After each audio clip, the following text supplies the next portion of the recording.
Ejima, তুমি ସେ ଭିଡ଼ ଉପରେ ପଡ଼ିଥିଲ ତାମାନେ ତ ତୁମକୁ କିଛି ହେଇଛି ନା? କିଛି ହେଇଛି ମାନେ ବହୁତ କିଛି ହେଇଛି ଜାଣିଛ? କଣ ହେଲା? ତାଙ୍କ ଉପରେ ପଡ଼ିଥିଲା ପରଠୁ କାହିଁକି ଜଣେ ତାଙ୍କ ଆଖିରେ ମୋ ଆଖିଟି ପୁରା ଲାଗି ଯାଇଥିଲା। ଆଉ କଣ ହେଇଛି ଜାଣିଛ? କଣ ହେଲା? ତାଙ୍କର ଦେହ ସ୍ପର୍ଶ ପାଇଲା ପରଠୁ ମୋ ଦେହଟା ନା ଶୀତେଇ ଉଠିଛି। Ejima, ସତ କହୁଛ ନା ମା? ଆଉ ସତ କହୁଛି ରେ। ଏ କେମିତି କରିବଲା? ଆରେ ତାଙ୍କର କଣ କିଛି ହେଇଛି ନା ନ ହେଇଛି ଟିକେ ଯାଇକି ପଚାରି ବୁଝୁନ। ଠିକ ଅଛି ନା? ଏ ଭିଡ଼ା କଣ ହେଲା? ତୁମକୁ କିଛି ହେଇନି? ମତେ ନା ହୁଁ। ନାଇଁ ଏମିତିରେ କିଛି ବି ହେଇନି। ତମେ ଅପ ଉପରେ ପଡ଼ିଥିଲ ତାମାନେ ତୁମକୁ କିଛି ହେଇଛି ନା? ନାଇଁ ନାଇଁ ମତେ ନା କିଛି ବି ହେଇନି। ଏ ସତ କୁହ ମ। ସତ କହୁଛି ମୋର କିଛି ବି ଅସୁବିଧା ହେଇନି। ମୁଁ ଯେମିତି ଥିଲି ଠିକ ସେମିତି ଅଛି। ଏ କଣ ସେତେ କହୁଛନ୍ତି କିଛି ହେଇନି ଲୋ? ହଁ କିଛି ବି ହେଇନି। ହଁ ଠିକ ଅଛି ଆମେ ତାଙ୍କ ଠାରୁ ଚୋରି କରିକି ଖାଇଛେ। ତାଙ୍କୁ ଯେମିତି ହେଲେ ବୁଝେଇଛୁ ଯେ ତାଙ୍କୁ କ୍ଷମା ମାଗି ଆମେ ଏଠୁ ଚାଲିଯିବା। ଠିକ ଅଛି ଲୋ। ତମେ ସେଠି ଅପେକ୍ଷା କର। ହଁ ଲୋ। ଟିକେ ଶୁଣନ୍ତୁ।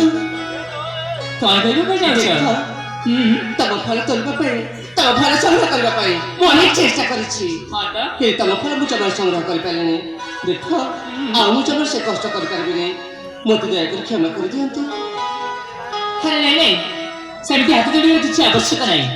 ଆପଣ ମାନେ ଝିଅ ପିଲା ହେଇକି ବି ସକାଳ ଚେଷ୍ଟା କରିଥିଲି ମୋ ପାଇଁ ଫଳ ସଂଗ୍ରହ କରିବା ନିମନ୍ତେ, ହେଲେ ଚେଷ୍ଟା କଲା ପରେ ବିଫଳ ହେଇଯାଇଛ। ତେଣୁକରି ମୁଁ ତୁମକୁ ଆଗରୁ ହିଁ କ୍ଷମା କରିଦେଇଛି। ସତେ ସତ କହୁଛି। ତମେ କେତେ ଭଲ। ହେଲେ ଶୁଣ, ତୁମେ ମାନେ ଝିଅ ପିଲାମାନେ ଅନେକ ସମୟ ହେଲାଣି ଏଠି ବୁଲାବୁଲି କରୁଛ। ଆରେ ହଁ ନିଶ୍ଚିତ ଭାବରେ ତୁମ ଘରେ ଅପେକ୍ଷାରେ ରହିଥିବେ ବୋଧେ। ଆରେ ହଁ ନିଶ୍ଚୟ ଏମିତି ବହୁତ ସମୟ ହେଇଗଲାଣି। ତେଣୁକରି ମୁଁ କହିବା କଥା ହେଲା ତମେ ନା ଏ 4 ଜଣ ଝିଅଙ୍କ ସହିତ ମିଶିକି ନିଜ ବାସଗୃହକୁ ଚାଲି ଯାଇପାର। ମତେ ଏମିତିରେ ବି ସମୟ ଅଛି, ମୁଁ ଫଳ ସଂଗ୍ରହ କରିବାକୁ ପଡିବ।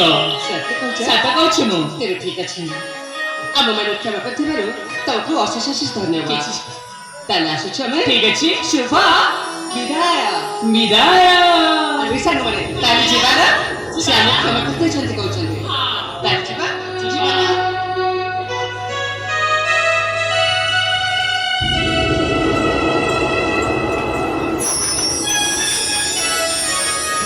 ଟିକେ ଶୁଣିବେ।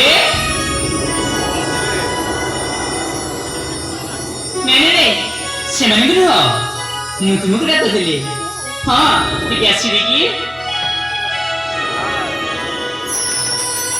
କଣ ହେଲା ଏମିତି ପଛରେ ଡାକିବାର ମାନେ କଣ?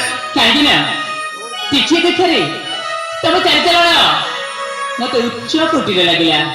ତେଣୁକରି ଇଚ୍ଛା ହେଲା କଣ? ତମେ କିଏ, ତମ ଘର କୋଉଠି, ମୁଁ ତମ ବାପାଙ୍କ ନାମ କଣ, ତୁମ ମାତାଙ୍କ ନାମ କଣ, ଆଉ ତମ ନାମ କଣ? ତାହେଲେ ଏକାଥରେ କହିବା ଗଲେ ତମେ ନା ମୋ ପରିଚୟ ଜାଣିବାକୁ ଚାହୁଁଛ? ହଁ ଠିକ ସେ ପରିଚୟ ଜାଣିବା ପାଇଁ ଯାଉଛି। ଠିକ ଅଛି ତାହେଲେ ତମେ କଷ୍ଟ କରିଥିବା ଫଳ ଆମେ ଖାଇଛୁ ଯେତେବେଳେ ମୋ ପରିଚୟ ତମକୁ ଦେବାରେ ମୋର କୌଣସି ଆପତ୍ତି ନାହିଁ। ଆପତ୍ତି ନାହିଁ ନା? ନା ତାହେଲେ କୁହ ତମ ପରିଚୟ। ତେବେ ଠିକ ଅଛି ବିଜୟ। ଠିକ ଅଛି, ମୋ ପରିଚୟ ଟିକେ ମନ ଦେଇକି ଶୁଣ ତାହେଲେ। ନିଶ୍ଚିତ ଭାବରେ ମନେ ଦେଇକି ଶୁଣିବି। ଏ ଭିଡ଼ା ପରିଚୟ ଚାଣ ହେ ଭିଡ଼ା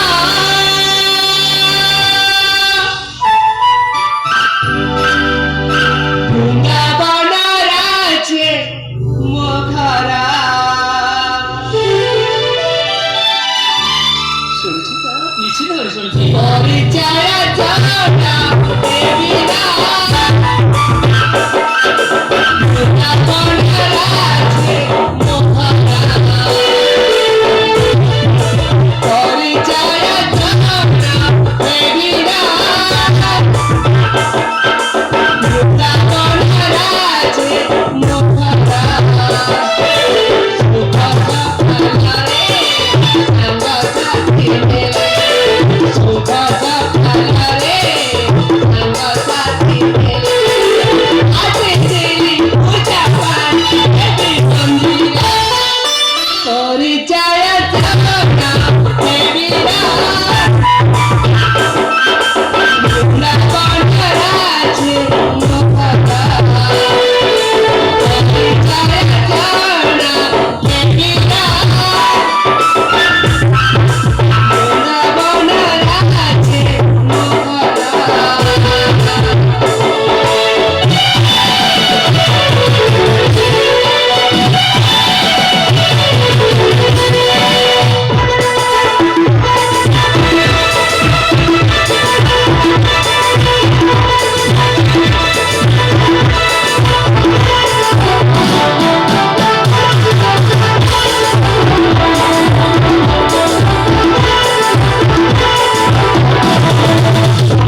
मंत्र केसारी सती मंदिर दासा कोणता